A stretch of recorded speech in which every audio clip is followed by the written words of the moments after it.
ایک آدمی کے پاس اللہ کے نبی قرضہ لے لیتے ہیں، قرضہ لینے کے بعد آ جاتے ہیں، وہ آدمی وقت سے پہلے آتا ہے، اے اللہ کے نبی، اے اللہ کے محمد، لاؤ میرا قرضہ دو، میرا پیسہ دو جو تم نے لیا ہے۔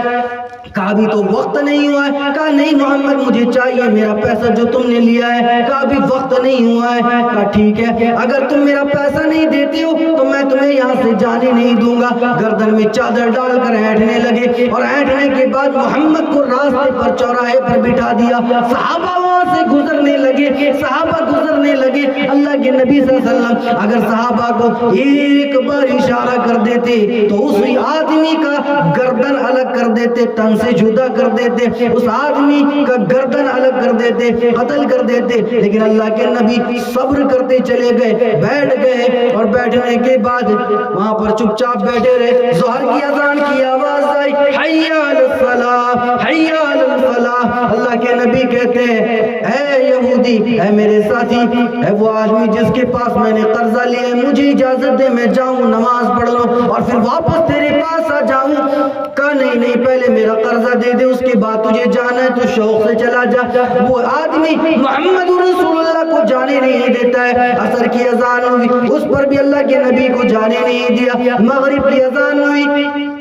مغرب کی اذان کے وقت بھی جانے نہیں دیا۔ عشاء کی اذان ہوئی، عشاء میں بھی جانے نہیں دیا۔ پوری رات ہو گئی، فجر کے وقت وہ آدمی مسکراتا ہے، کہتا ہے اللہ کے نبی محمد، کل ہی میں نے اپنی کتاب اولڈ ٹیسٹمنٹ عہد نامہ قدیم میں نے کل ہی پڑھا تھا، اور اس کتاب کے اندر میں نے یہ لکھا ہوا پایا تھا، میں نے اس کتاب کے اندر یہ لکھا ہوا پایا تھا کہ آخری نبی جس دنیا میں آئے گا، آخری نبی جو اس کائنات میں آئے گا، آخری نبی جو اس دنیا میں تشریف لائے گا، وہ ایسا ہوگا کہ اس کو کتنا بھی پریشان کیا جائے، اس کو کتنا بھی ورغلایا جائے، اس کے پیشانی پر پسینہ نہیں آئے گا، اس کے شکن پر پھل نہیں آئے گا۔ اے محمد، تم تو آخری نبی ہونے کا دعویٰ کرتے ہو، میں یہی چیز جاننے کے لیے، میں اسی چیز کا امتحان لینے کے لیے تمہیں پکڑے رکھا، اور میں جاننا چاہتا تھا کہ تم آخری نبی ہو یا نہیں ہو۔ اگر تمہاری پیشانی میں پسینہ آ جاتا، تمہیں غصہ آ جاتا، تو میں سمجھتا کہ تم آخری نبی نہیں ہو، کیونکہ میری تورات جھوٹی نہیں ہے۔ میں نے تمہارے اندر آخری نبی کی ساری خصوصیت اور ساری صفات دیکھ لیے۔ محمد رسول اللہ نے کہا کہ اے ساتھی، بتاؤ کہ تمہیں میرے بارے میں جو تم نے ویدوں اپنی کتاب کے اندر پڑھا ہے، تورات کے اندر جو میرے بارے میں لکھا ہوا ہے، بتاؤ تو صحیح، اس کتاب کے اندر جو لکھا ہوا ہے تم نے ویسے مجھے پایا یا نہیں پایا؟ وہ آدمی کہتا ہے اے اللہ کے نبی، میری کتاب کے اندر بہت کم لکھا ہوا ہے۔ اے اللہ کے نبی، آپ تو اس سے بھی زیادہ اچھے اخلاق کے مالک ہیں، آپ اس سے بھی زیادہ بہتر کیریکٹر ہے آپ کے اندر، اس سے بھی بہترین سوبھاؤ اور کیریکٹر کے مالک ہے۔ اللہ کے نبی، میں آپ پر ایمان لانا چاہتا ہوں۔ اللہ کے نبی صلی اللہ علیہ وسلم کے ہاتھوں میں ہاتھ ملاتا ہے اور کلمہ پڑھ کر اسلام قبول کر لیتا ہے۔ اگر دہشت گردی ہے کہ کوئی آدمی آپ کو بٹھا کے رکھے، آپ کی گردن میں چادر ڈال کر ہینٹنے لگے اور کہے کہ بیٹھے رہو، اور آپ بیٹھ جاتے ہیں، اس کو مارتے نہیں ہیں، طاقت رہنے کے باوجود بھی اس کو دھتکارتے نہیں ہیں، اس کو پھٹکارتے نہیں ہیں، اس کو پریشان نہیں کرتے، اس کو قتل نہیں کرواتے ہیں، اس کے خلاف سازشیں نہیں رچتے ہیں۔ اگر دہشت گردی ہے تو جاؤ ہندوستان کے مسلمانوں کے سردار اولو الانبیاء اور پیغمبروں کے سردار جناب محمد رسول اللہ کو دہشت گرد لکھ کے تو بتاؤ، جس کے بارے میں اگر گوگل میں بھی سرچ کیا جائے کہ سب سے بہترین انسان دنیا میں کون ہے، تو گوگل بھی یہ بتاتا ہے کہ محمد صلی اللہ علیہ وسلم میں سب سے بہترین آدمی اگر کوئی دنیا میں ہے تو وہ محمد رسول اللہ صلی اللہ علیہ وسلم میں۔ جناب محمد رسول اللہ صلی اللہ علیہ وسلم کے بارے میں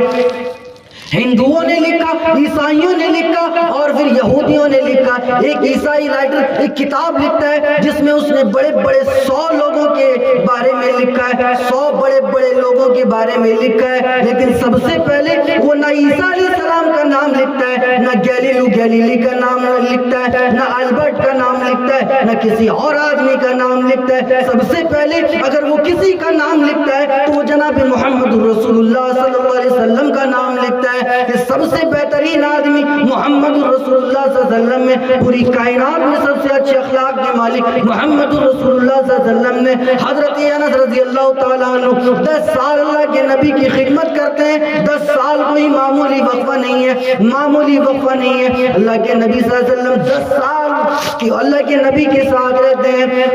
حضرت انس سے کسی نے کسی دن پوچھا اے انس بتا تو صحیح تو نے 10 سال نبی کی خدمت کی، بتا نبی کے اخلاق کیسے ہیں؟ حضرت انس بیان فرماتے میں کیا بتاؤں نبی کے اخلاق کیسے ہیں، اور میں کیسے بتاؤں کہ نبی کے اخلاق کیسے ہیں؟ میں کبھی کبھار نبی علیہ السلام کو وضو کرواتا تھا، لوٹا ٹوٹ جاتا تھا، لوٹا چھوٹ جاتا تھا، کبھی پانی میسر نہیں ہوتا تھا، کبھی نبی کی بات پر عمل نہیں ہوتا تھا۔ نبی علیہ السلام مجھے ڈانٹتے نہیں تھے، میں ڈر جایا کرتا تھا کبھی آقا تاجدار مجھے ڈانٹیں گے، مجھے دھمکائیں گے، مجھے پھٹکاریں گے، لیکن اللہ کی قسم مجھے نبی نے کبھی ڈانٹا نہیں، مجھے کبھی نبی نے پھٹکارا نہیں، کبھی میرے بارے میں غصہ نہیں کیا اور مجھے دھتکار نہیں کہا کہ انس تو نے یہ توڑ دیا، تو اس کا پیسہ بھر دے، یا تو نے پانی کا انتظام نہیں کیا، تو کیسا نالائق ہے، یا ایسی ویسی کوئی بات اللہ کے نبی نے بیان نہیں فرمائی۔ اندازہ لگائیے آج اگر 1 مہینہ کوئی آدمی کسی آدمی کے ساتھ رہ لے، 2-4 دن اس کے ساتھ اچھے سے رہیں گے، پھر اس کے بعد اس کو ڈانٹنے لگیں گے، پھٹکارنے لگیں گے اگر وہ آپ سے چھوٹا ہے۔ لیکن یا محمد رسول اللہ صلی اللہ علیہ وسلم نے ایک مرتبہ بھی نبی علیہ السلام نے حضرت انس کو ڈانٹا نہیں، پھٹکارا نہیں۔ ایسے نبی کے بارے میں تم واہیات جملے لکھتے ہو، ایسے نبی کے بارے میں تم گندے الفاظ لکھتے ہو، ایسے نبی کے بارے میں تم کہتے ہو کہ یہ نبی دہشت گردی کے زور پر اور تلوار کی نوک پر اسلام کو پھیلاتا ہے، یہ نبی تلوار کی نوک پر اور دہشت گردی کے زور پر اسلام کو پھیلاتا ہے، ظلم اور زبردستی کرتے ہوئے اسلام کو پھیلاتا ہے۔ ظلم اور زبردستی سے تو خود یہ نبی منع کرتا ہے۔ ایک واقعہ اٹھا کر دکھلا دے، 1400 سال پہلے کا 62 سالہ نبوت اور 23 سالہ دور نبوت میں، اور ادھر کے 40 سال اٹھا لیجئے اور ادھر کے 23 سال، ایک واقعہ اٹھا کر کوئی دکھلا دے تو مانے کہ اللہ کے نبی نے فلاں آدمی پر ظلم کیا یا اللہ کے نبی نے کبھی ناانصافی کی، کوئی ایک واقعہ کوئی دکھلا دے، اللہ کی قسم منبر و محراب چھوڑنے کے لیے تیار ہو، کوئی واقعہ نہیں دکھا سکتا۔ یہ ہمارے نبی اور ہمارے محمد رسول اللہ صلی اللہ علیہ وسلم جو اتنے بہترین قاضی، اتنے بہترین منصف، اتنے بہترین حاکم، اتنے بہترین ڈاکٹر، اتنے بہترین شوہر، اتنے بہترین باپ اور اتنے بہترین بزنس مین، اتنے بہترین آدمی ہر فیلڈ میں، ہر میدان میں، کہ جناب محمد رسول اللہ صلی اللہ علیہ وسلم کا اس دنیا میں کوئی ثانی نہیں۔